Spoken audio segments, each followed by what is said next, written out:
Chapter 72। Evelyn के Orion पर बरसाए गए चुंबनों से संतुष्ट होने के बाद उसने सभी को वापस महल में भेज दिया। वे अब एवलिन के बेडरूम के दरवाजे के सामने खड़े थे। स्वीटी, क्या तुम फिर से जाने से पहले खाना चाहोगी? एवलिन चाहती थी कि सभी नहा लें और फिर अपने कपड़े बदल लें, और एक बार जब वे नहा लें तो सभी उस जगह पर चले जाए जहां पुरस्कार समारोह हो रहा था।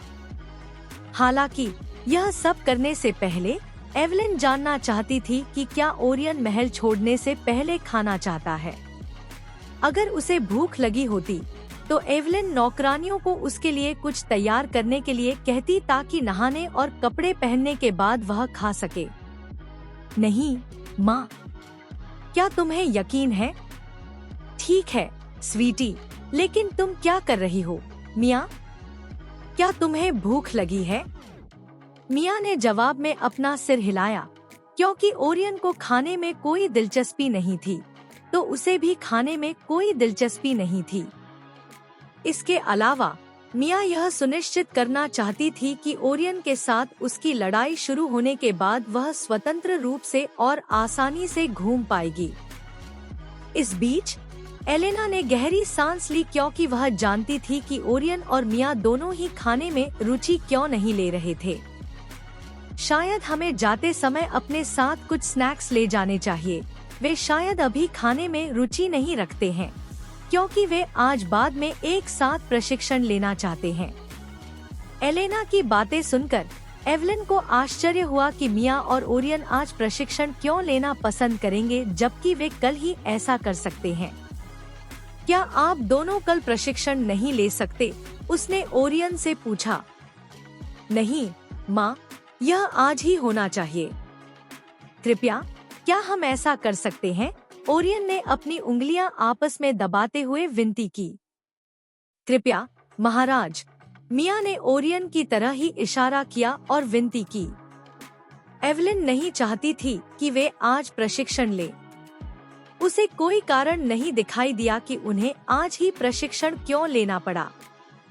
वह जानती थी कि वे किसी भी अन्य समय आसानी से प्रशिक्षण ले सकते हैं, इसलिए वह चाहती थी कि वे कल या किसी अन्य दिन प्रशिक्षण ले, बशर्ते कि यह आज न हो। मुझे लगता है कि आप उन्हें वही करने दे सकते हैं जो वे करना चाहते हैं, क्योंकि मैं उन्हें दूर से देखूंगी, एलेना ने सुझाव दिया, यह देखने के बाद कि उसकी बहन नहीं चाहती थी कि ओरियन आज प्रशिक्षण ले। एवलिन ने समझ में अपना सिर हिलाया।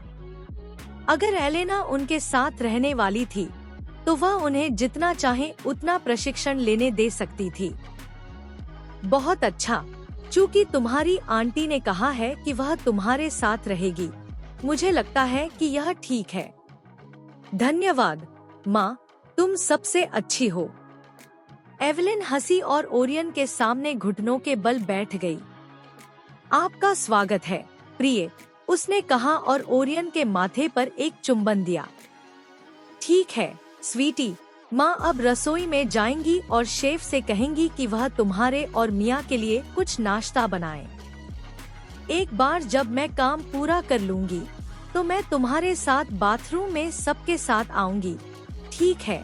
उसने रसोई की ओर जाने के लिए खड़े होने से पहले एक बार फिर ओरियन के माथे को चूमा। @novelbin @। ठीक है, ओरियन मुस्कुराया और अपनी माँ को जाते हुए देखा। एवलिन नहीं चाहती थी कि ओरियन और मिया आज प्रशिक्षण ले, क्योंकि अगर वह ऐसा करती तो वह उनके साथ समय नहीं बिता पाती। चूँकि सभी लोग वर्तमान में पुरस्कार समारोह में जा रहे थे, इसलिए वहां पहुंचने के बाद एवलिन के पास करने के लिए बहुत कुछ था। एल्वेन साम्राज्य की रानी के रूप में उनसे शीर्ष 3 प्रतियोगियों को पुरस्कार प्रदान करने की अपेक्षा की गई थी। उन्हें टूर्नामेंट में भाग लेने वाले सभी लोगों को भाषण देना था और 6 फाइनलिस्टों को भी अलग से भाषण देना था। फिर पार्टी के बाद वह 6 फाइनलिस्ट से निजी तौर पर बात करती, इससे पहले कि उसे पार्टी से छुट्टी मिल जाए, जबकि बाकी सभी लोग टूर्नामेंट में ओरियन की जीत का जश्न मनाने के लिए रुक जाते। एवलिन ने अपने दिमाग में उन सभी चीजों को सूचीबद्ध करने के बाद गहरी सांस ली जो उसे करनी थी। रानी का जीवन निश्चित रूप से आसान नहीं था। यह काफी थकाऊ और उबाऊ हो सकता है। हालांकि एवलिन ने अपने कर्तव्यों को लगन से निभाने का दृढ़ निश्चय किया। फिर उसने राज्य में सभी के लिए पार्टी करने और राजकुमार की जीत का जश्न मनाने के लिए 7 दिनों की आराम अवधि घोषित की। बेशक वह अपने लोगों के सर्वोत्तम हित को ध्यान में रखते हुए ऐसा कर रही थी, न कि इसलिए कि वह ओरियन, मिया और एलेना के साथ महल में अकेले 7 दिन बिताना चाहती थी। इस बीच ओरियन ने एवलिन के बेडरूम का दरवाजा खोला, केवल कुछ ऐसा देखने के लिए जिसे उसे नहीं देखना चाहिए था। उसके सामने नीली आँखों और नीले बालों वाली एक खूबसूरत युवती थी, जिसने अपनी पैंटी और सीशेल्लेस ब्रा के अलावा कुछ नहीं पहना था। वह एक अन्य सुंदर महिला से बात कर रही थी, जिसने नौकरानी की पोशाक पहनी हुई थी, और ऐसा लग रहा था कि वे किसी बात पर चर्चा कर रहे थे, लेकिन ओरियन ने उनकी बात सुनने की जहमत नहीं उठाई।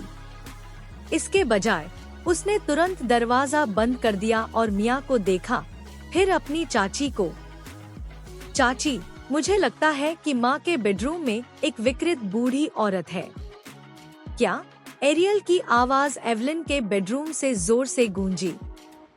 ओरियन को विजेता घोषित किए जाने के साथ टूर्नामेंट समाप्त होने के तुरंत बाद एलेना और मिया ओरियन को बधाई देने गईं, जबकि एवलिन ने 1 घंटे में होने वाले पुरस्कार समारोह से संबंधित मामलों के बारे में बड़ों और टूर्नामेंट अधिकारियों से बात करने का फैसला किया।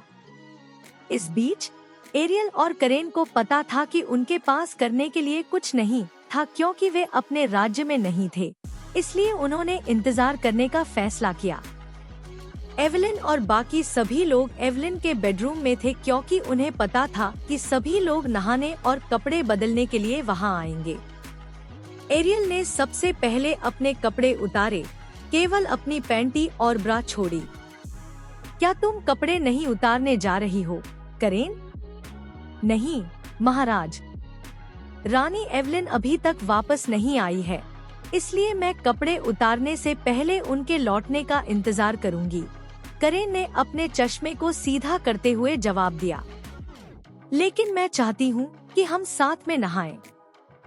महारानी बाथरूम में मौजमस्ती कर सकती हैं, जबकि मैं यहाँ बाकी सभी का इंतजार करूंगी। एरियल के चेहरे पर एक दुष्ट मुस्कान फैल गई जब उसे आखिरकार एहसास हुआ कि करेन उसके साथ नहाना क्यों नहीं चाहती थी। करेन जानती थी कि अगर वह एरियल के साथ नहाने के लिए सहमत हो जाती है, तो वह करेन के स्तनों को छूने और टटोलने के मौके का इस्तेमाल कर सकती है। एरियल धीरे धीरे करेन की ओर बढ़ी और उसकी उंगलियां हिल रही थी, जैसे कि उनका अपना दिमाग हो।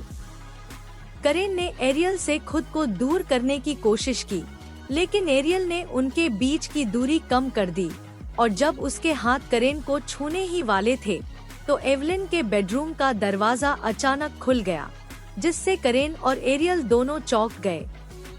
ओह शा! एरियल ने गाली दी, लेकिन ओरियन ने पहले ही दरवाजा बंद कर दिया था।